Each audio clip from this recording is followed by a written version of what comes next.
আসসালামু আলাইকুম দর্শক, ভিডিওটুকু বেশি বেশি শেয়ার করবেন আর না হয়তো আপনারা 2 4 5 টাকা করে এই অসহায় পরিবারকে দিবেন।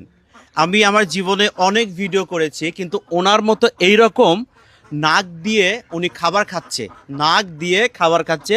এখানে দেখেন গ্রামের কত মানুষ আজকে ওনাদের সহযোগিতার জন্য এখানে এসে কিন্তু হাত বাড়াইছে সবাই। এরকম মানবিক ভিডিও যখন সামনে আসবে, ভিডিওটা অবশ্যই লাইক কমেন্ট শেয়ার করবেন। কেন করবেন? কারণ আপনার একটা শেয়ারের মাধ্যমে যিনি ভুক্তভোগী, যিনি হতদরিদ্র, উনি কিন্তু একটা আর্থিক অনুদান পাচ্ছে। পাশাপাশি আপনি যে শেয়ার করছেন, শেয়ার করার ফলে ওই ভিডিওটা থেকে যে ইনকামটা আসতেছে, সেই ইনকামটা যদি ওই ব্যক্তি ভুক্তভোগীকে পেমেন্ট করে, ভুক্তভোগীকে যদি দান করে, সেক্ষেত্রে দানের যে সোয়াবটা, সেই সোয়াবটা কিন্তু যিনি দান করছে উনি একা পাবে না।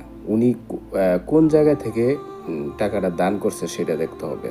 সেই ক্ষেত্রে আপনারা যারা শেয়ার করছেন, আপনারা যারা লাইক কমেন্ট করছেন, আপনারা কিন্তু একটা সওয়াবের অংশীদার হতে পারবেন। আপনাদের লাইক কমেন্ট শেয়ারের কারণে যে ইনকামটা হয়েছে ওই ভিডিওটা থেকে, সেই ইনকামটা যদি ভুক্তভোগী পেয়ে থাকে, এটা একটা দান হিসাবে যে সওয়াবটা হয়, সেই সওয়াবটা কিন্তু তারা লাইক কমেন্ট শেয়ার করছে তারাও পেয়ে যাবে। অতএব এরকম যদি মানবিক কোনো ভিডিও আসে, সাথে সাথে ওই ভিডিওটা ফুল দেখবেন এবং লাইক কমেন্ট শেয়ার করবেন। সেই ক্ষেত্রে আপনিও একটা মানবিক কাজের অংশীদার হতে পারবেন ইনশাআল্লাহ।